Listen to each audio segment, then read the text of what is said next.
Calaroga Shark Media.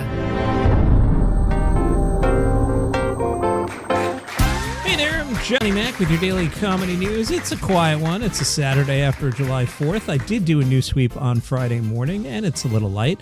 So think of today like the day after Thanksgiving. Let me make you a turkey sandwich, and I'll heat up some mashed potatoes in the microwave and tell you what I've got for you, okay? You understand where I'm coming from here today? Yep.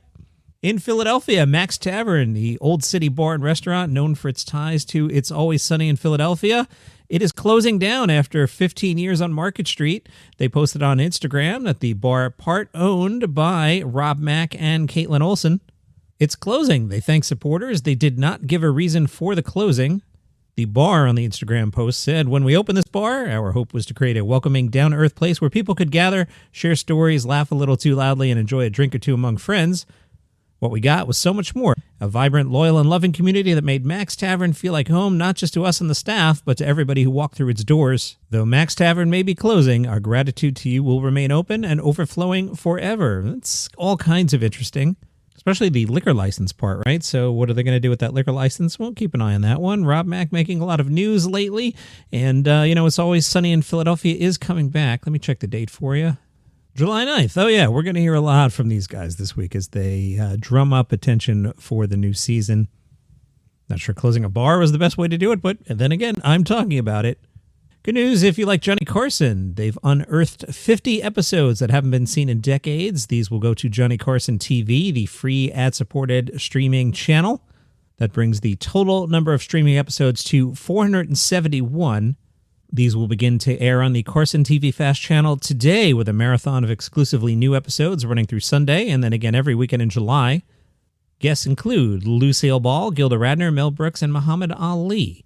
Variety caught up with Seth Meyers and said they weren't going to ask him the Lorne question because he's probably sick of the Lorne question. Seth said, "I'm only not sick of it because I find it incredibly flattering anytime anyone asks me if I'd take over SNL, mostly because my first 5 years on SNL, I felt like I was falling into an elevator shaft, so it's a very nice question for someone who really thought they were terrible at the show."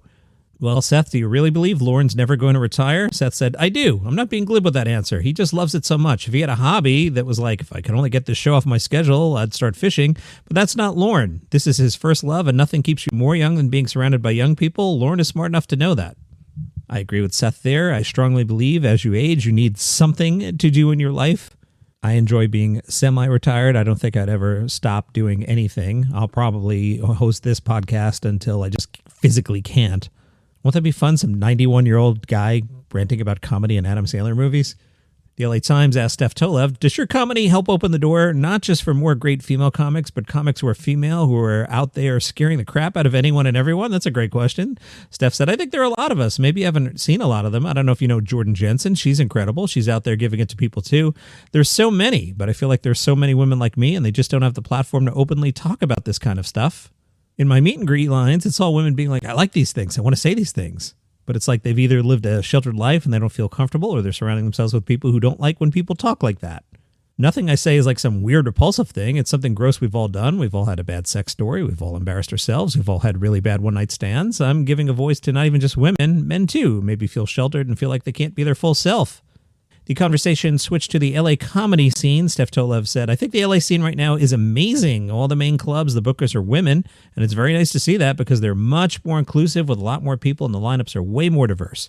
You're seeing a lot of new people who kind of came out of nowhere that are really funny, that have been doing comedy for a long time, but now getting the opportunity to be on these bigger stages.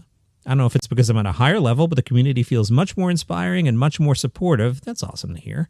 "I feel like when I first moved here 11 years ago, I'd go to places like the Comedy Store and I felt like people didn't want me there. But now I feel like even when newer comics come, everyone is so much more supportive and they want to meet people. And it just feels like a community. I don't know when that happened, but it definitely feels like that right now, which is awesome. I started out here in the alt scene, which I think might be in a bit of a downswing right now because some of the bigger shows are not happening, but I think it'll swing back again." They asked Steph about hosting the Adult Video News Awards, the AVN Awards. I found myself at the AVN Awards one night. I think I've told the story on the show. We had the giggles because I don't expect you to know this, but people who know porn movies know that sometimes they have parodies based on real movies.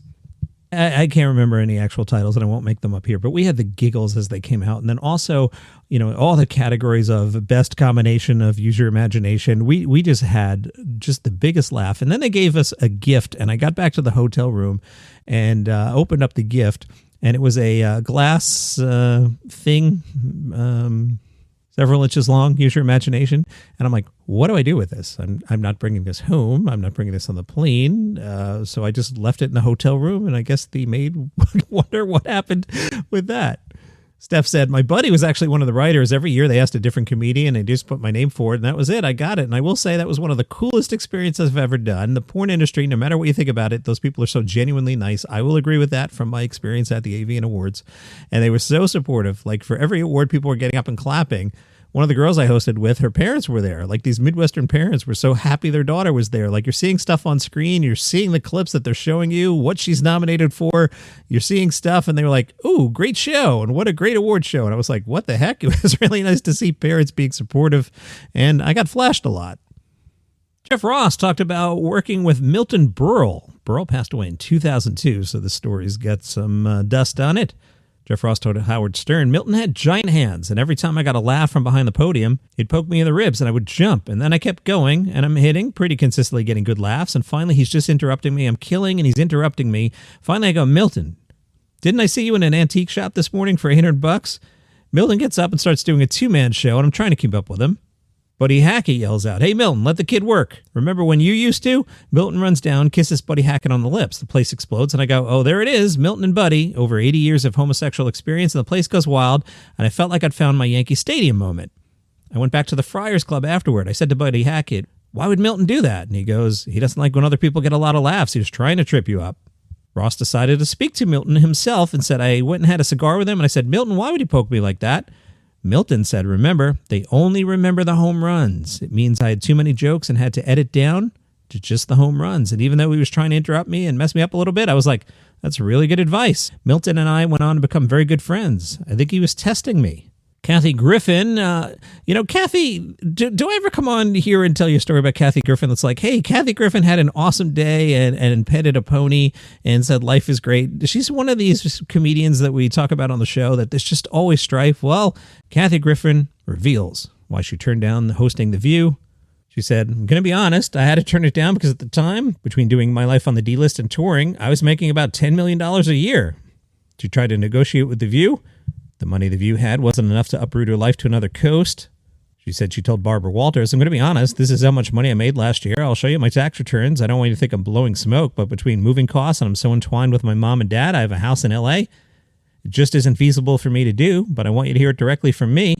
That all sounds perfectly reasonable. Apparently, Barbara Walters did not like that one bit. She didn't care. They didn't up their offer by a penny. I think I might have said something like, can you meet me halfway? And they didn't, but that's the real story.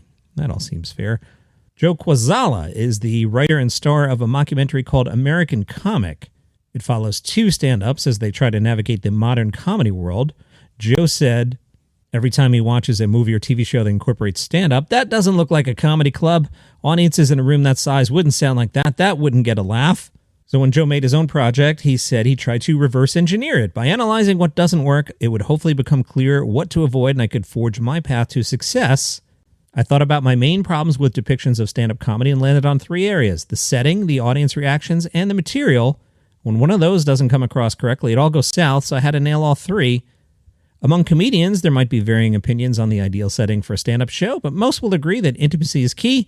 That means close quarters, low ceilings, the audience's proximity to the stage and to each other. A lot of comedy clubs are designed with these qualities in mind, and that is your comedy news for today. Hope you're enjoying the holiday weekend. It's very, very nice weather here in the Northeast, and hopefully everybody has an awesome 3-day weekend. I've got stuff for tomorrow, and I'll see you then.